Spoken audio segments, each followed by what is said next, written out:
Got you guys looking at the ceiling a little bit too much. Sorry about that. So we got our errands run and we got back home. There's a storm heading this way with severe thunderstorms. So I'm going to just chit chat for a little bit. We went to get Scott a calculator because the two we had, we figured we bought them probably 20 or 25 years ago, probably as old as 30 years ago. Because, you know, once you buy something new and you're like us, you hold on to everything. And before you know it, 30 years has passed. Hi, Kathy. Hi, Melanie. So we had fun walking around the old mall where I got my engagement ring from and saw where I got my wedding dress and all that. And then I thought I'd just catch you up on some of the things I've been sewing and doing and that kind of thing. If you guys remember, we did a prompt game on fabric and I made this pencil case. And then I had made another thing to like hold a bottled water, and that never worked out well. So I took the bottled water thing apart and I made a little pouch here with a little snap and opening. So that's what I did with the remnants of my prompt game fabric that we did together. And does anybody else want to do another game like this and create some fun fabric to play with? Let me know in the comments down below, and we'll do another prompt game on muslin. And if you don't have some muslin laying around, just some tone-on-tone white fabric would work too. Cotton, of course. So that's been shared. I don't have it in here. Give me just a second.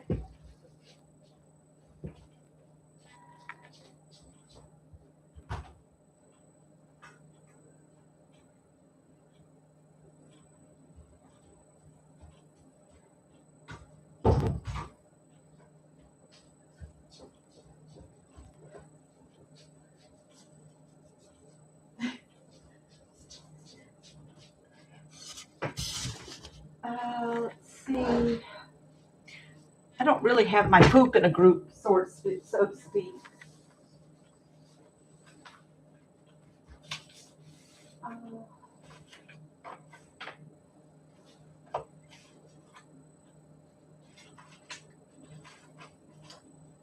Well, I don't know what I did with the pattern for this. I've probably put it somewhere safe. That's okay. I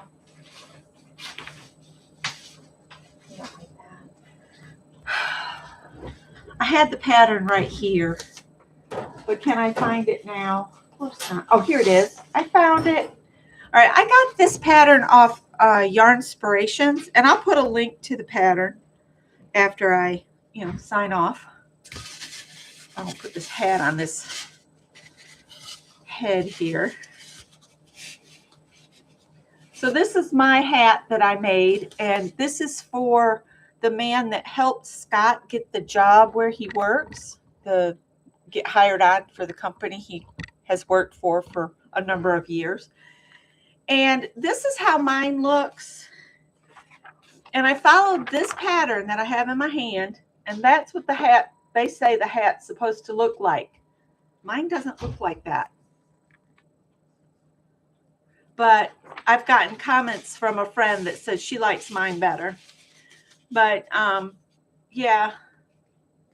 And even if I flip this the other way, I don't get that number of ribbing they're showing on here because they didn't have me start doing the back loop stuff until only 3 rows, and that's all I got like this. And to me, that doesn't look like it's right side out. I don't know. I actually like it the other way, so we'll flip it this way. Sorry, I'm playing around with the hat. But anyway, that'll go to work with Scott. I'm sure we're not done completely with colder weather. But if you guys want this pattern, keep in mind it might not look like the picture. And I might try to make it again, because the way they started at the top, it makes like this spoked top on it. See how it's got like the different lines come out? That's different than I normally do. So that was a little different, and it was an interesting way to get started on the hat. So I definitely want to try this again. I'm not sure what I could have done wrong, but I'll put a link to this pattern from YARNSPIRATIONS. The hat is called Easy Street Hat. It's an easy street hat at yarnspirations.com, but I'll put a link directly to this. So that was that. And I had this much yarn left. So there's not enough here to make another one exactly like that, but I could maybe start it with this and then switch to another color and have a two-tone hat. On needles, I currently have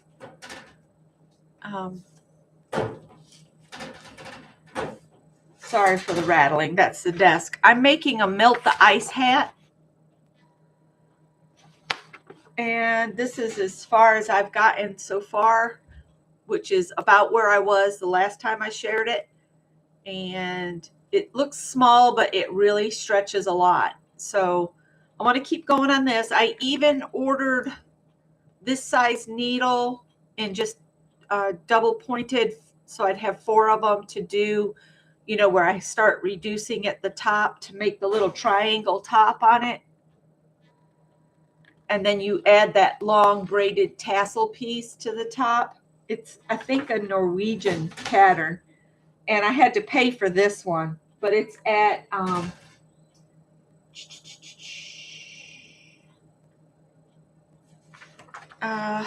it's by Paul Neary, and it's called Melt the Ice Hat. I will look up a link to it. Oh, and this was the February art prompts from a different Facebook group. Also on needles, I have started a kitten caboodle dishcloth. I don't know if you're going to be able to see there. And I think I started off with the incorrect, I'm 1 stitch off. So I have a pin here. So on this side of it, I'm going to do 7 stitches at the end instead of the 6. So there'll be a wider border on this side. But this is what I have so far. And I don't want to push it off my hooks, but it's just starting to show the little kitty cat pattern where the pattern changes right there. So we'll see what it looks like. The cat may be distorted by the time I'm done with it, but it's going to take me a while because I'm following the pattern. I can't do charts. I don't like charts. I want the written instructions. So I have the exact count where I don't have to count on the chart. So that's on the needles. And I'm hand sewing the shoulder dragon, and I had hoped to have him finished by today, but I haven't gotten there yet. But he's going to look like the red one. But my horns and spikes and underbelly are gray instead of the cream color. And it's Simplicity 8715. I've had people asking what's the pattern. And this is his head so far. So he's going to sit on your shoulder. I have just finished. I've never sewn legs on a stuffed animal this way. So you sew 1/2 to the outside. So you put right sides together on 1/2 of the leg, and then you push it through the hole where the leg is. You cut a hole in the body and a hole in that side of the leg. And then I guess once I get him all sewn together, I'm going to push this whole leg out through that tiny hole there. So I've got that, and you leave them turned. You leave them turned to the inside like they are now until after you've sewn everything. So I've gotten that done on both halves of the upper body. I've got the next thing I have to do is his wings, which is right here. And so the outer wing, the underside will be the gray, and then the red will be on top. So it'll look just like the red one there. And I also need to finish, I have to sew those together, and then I have to finish sewing the little spiky bits. I've got these 3 are sewn together, but then I have some larger ones that I still have to put the seam on top. So I think there's 3 of those I have to sew by hand yet. So the wings and these spikes need to be the next thing I sew. Tiny little spikes. And then I also need to sew his end of his tail, little, what do they call this? His tail spike. It goes on the end of his tail. You see there? So I've got to sew those pieces. And then I have the underbody, his belly is here. So basically I need to sew everything that needs to go in that seam down his back next. So I might as well just leave the spiky bits where I can get to them easier. But I can put the pieces I've already sewn and his head back in the bag. And I'll keep the gray thread out for right now. Because yes, I am hand sewing him. It just feels like it's taking forever. But some of the seams are only 1/8 of an inch. All right, I want to give you a tip. If you buy this pattern or find this pattern and are going to make it, do not clip in at the little indicators, you know, the little triangles. I clipped in on my fabric for like these things here. Don't do that. It's better to cut it up, you know, cut out and then across and then down. And the reason I tell you that is on some of the pieces, the seam is only 1/8 of an inch, and here it's only 1/4 of an inch. And if I had just made the little cut out way back in the day, that's what they did. They had us cut to that triangle, then cut up a little bit, then across, then back down, and then along the line. That's what you need to do with these stuffed animals, with these narrow seams that you're doing by hand. Don't clip in, or you'll be in your seam allowance so easy. So my dragon is going to have some imperfections on his legs. I tried to make the transition smooth, but he's still going to have some issues. So maybe my dragon's just gotten a few tiffs with other dragons or something. Now I noticed that on the wing, on the outer wing, I did what I just said for you to do, cut like that. And then on this, I've snipped, and see how far I've snipped down? That's going to give me a problem because the seam is only 1/4 of an inch. So his wings might look a little dodgy as well, but we will see. We will see.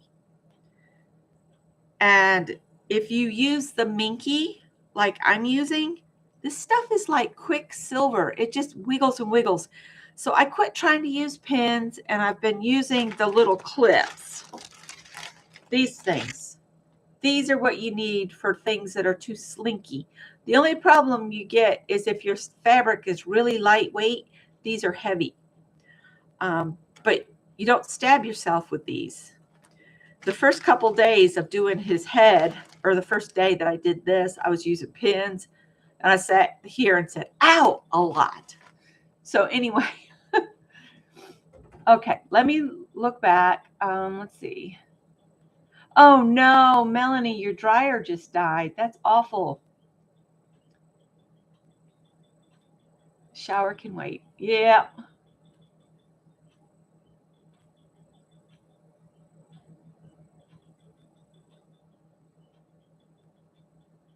Yeah, because there's not really much to a dryer at all. Either your belt has gone, or you've got maybe your motor is dirty, maybe your vents are plugged.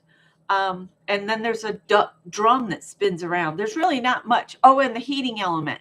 And those are not hard to switch out if you can find somebody to do it. I'm fortunate in that I have somebody that can just do that kind of thing. Let's see. You have a friend coming over. Well, hopefully he can fix it.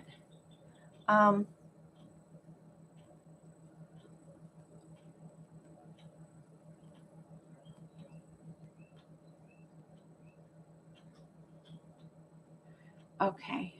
And there's Carol. Hi, Carol. Sorry, I'm just looking back. Let me catch up with you guys.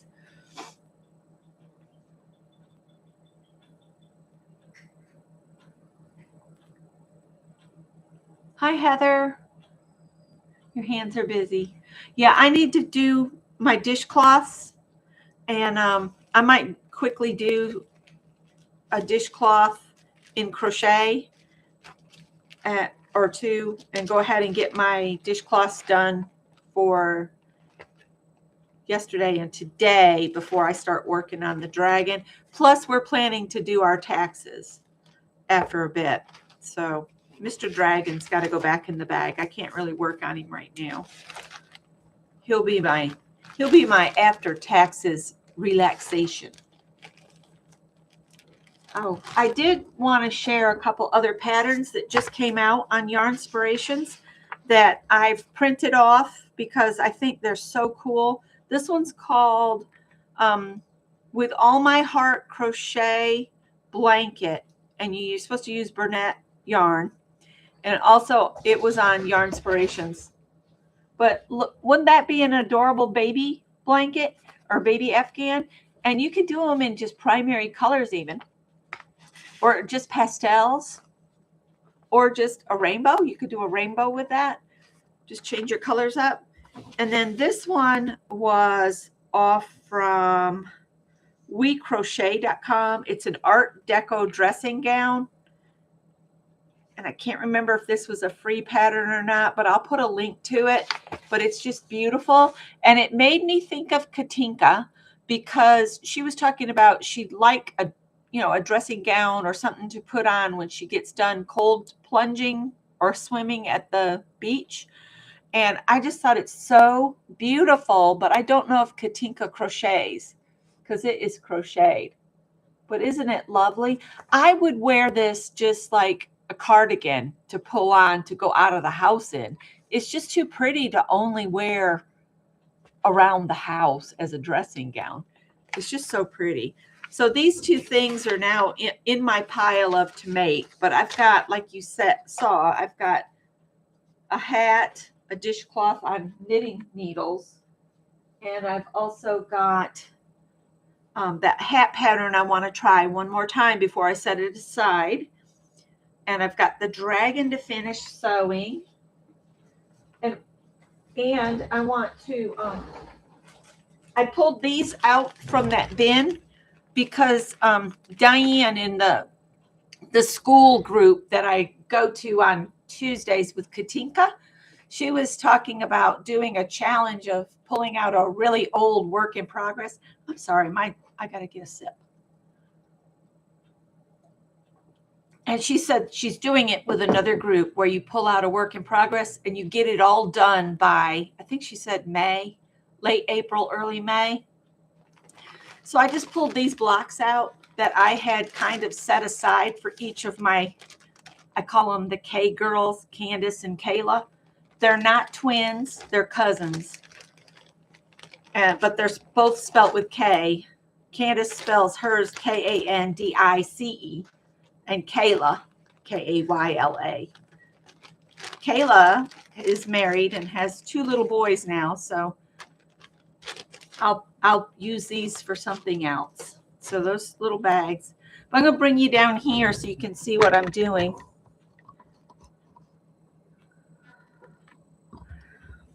And see, some of these I've already put together in little blocks. So you could put those together, or I could put this one down here and this one like here. And then I've got some blocks that just need to, I've got the individual blocks. These haven't even been squared up. Those have been, but these have not been squared. And when I say I've squared them up, they're perfectly square now using a quilter's ruler, and I've clipped the dog ears off and made it square. So I need to trim all of these so they're like these. And that's, let's see, these need to be trimmed yet. Those don't. So these need to stay in the trim pile. And then this is the start of one. So that's this section right here. So I need to put two squares together like this. So one sideways and one up and down. And then these all need to be trimmed. So it looks like I need to sit with the quilt ruler and just square these up. Boy, I've got a lot to square up. Those all need to be squared up. And then these are ready to go. Oh, and look, I even have some plain squares. These are squared up. And then I need some more of these, which I think I've got a bunch of squares in this size. I need to know how big these are because I think I can shop my stash and already have enough to finish this project. 3 1/4 inch square. So that's what these should be as well. 3 1/4 inch. Kind of, sort of. But then I do the components of it. So I've got, some of these are already got a square and some triangles on them. So these are another whole thing. So what I should do is, I've got some more of these. This goes here. And then see, this would go like this. And this would go like that. And that would be a larger block. Or you could flip this like this and like this. So when you put them together, you end up with a repeat of a different sort going along. It's all about switching things around and turning them around. But whatever you do, plan to continue that so all your blocks are in the same orientation, unless you're trying to, you know, arrive at a different all over pattern than just a squared up blocks. Because if I sew this together, this is going to look like one square with a bunch of triangles around it. And then if I put a sashing around it, if you put a sashing on this side and the bottom, then you can add another block next to it. You don't want to put a sashing here or here, because then you'd have the border that goes all the way around the quilt. But you could put a sashing here and just keep building on it. So I've got all of these here. These 4 could technically go together if I wanted them to. But I think I'm going to leave them in the flat for right now. And I've got, these are already, I could put these together like they're a square. Oh, look, I could do that again. Look at this. This goes this way. And then this goes here. It doesn't look like I squared these up very well. All right, so here's another square. And here's another square.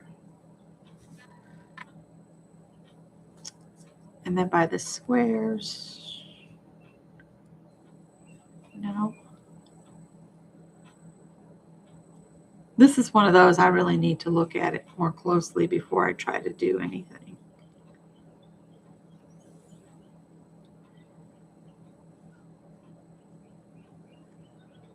So you end up making scrappy squares.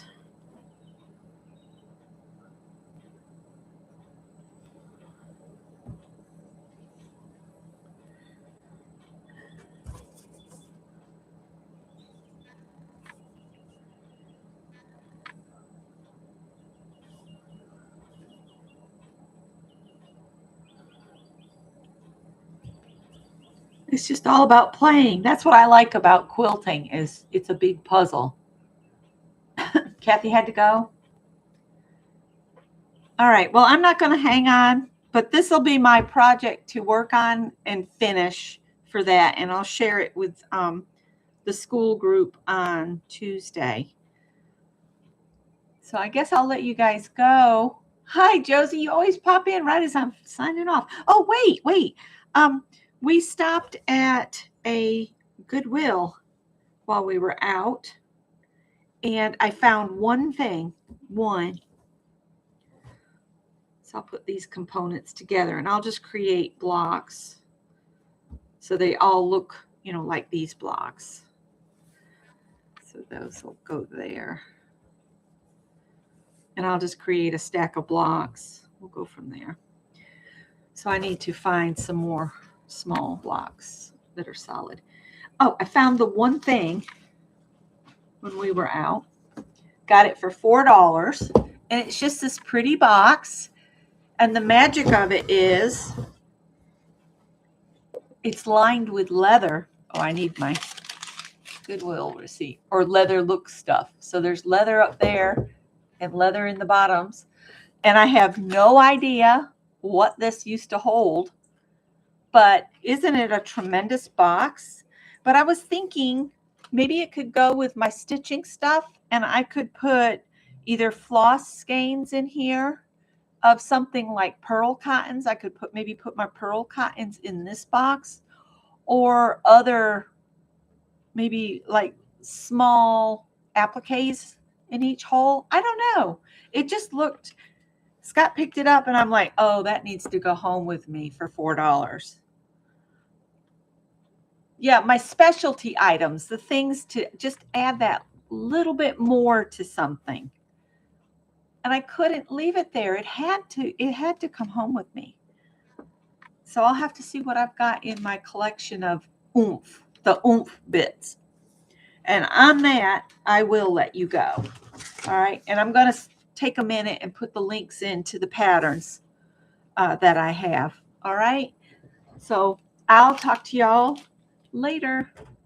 Bye.